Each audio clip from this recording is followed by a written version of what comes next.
दिल्ली येथे 20 दिवसापासून एक सामाजिक कार्यकर्ता ज्यांच्या शिक्षणावर काळा अभ्यास आहे, शिक्षण क्षेत्रात बदल झाला पाहिजे असं ज्यांना वाटतं, असे सामाजिक कार्यकर्ते सोनू मंचू हे जंतर मंतरवर 20 दिवसापासून अन्नदायक उपोषण करतायत। परंतु केंद्र सरकारचा एकही मंत्री त्या ठिकाणी की काय तुमच्या मागण्या काय, तुमचं म्हणणं काय हे विचारायला साधंसुद्धा येत नाही। आणि हुकुमशाही पद्धतीनं 21व्या दिवशी त्यांना तिरडीमध्ये जेव्हा हे टाकतात, अंत्यविधीला जसं तिरडीमध्ये नेतात तसं तिरडी घालून त्या माणसाला नेण्यात आलं। याचा आम्ही महाविकास आघाडीतर्फे जाहीर निषेध व्यक्त करतो।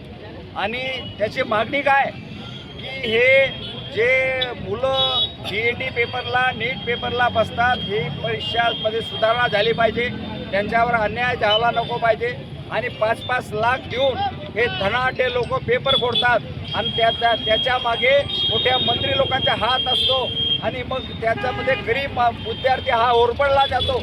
20 विद्यार्थ्यांनी आत्महत्या केली। ज्या शहरामध्ये मुख्यमंत्री देवेंद्र फडणवीस राहतात तिथे एका मुलीने नीट पेपर फुटला म्हणून आत्महत्या केली।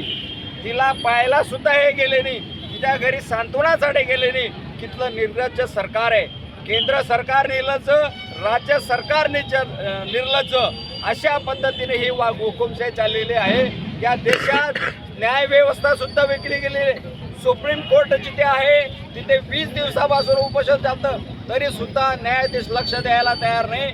आणि आज सुद्धा जिथे दीप्ते याने मोर्चा काढला त्या ठिकाणी सुद्धा या ठिकाणी पोलिसांनी लाठीमार केला। हा कोणाच्या इशाऱ्यावर केला?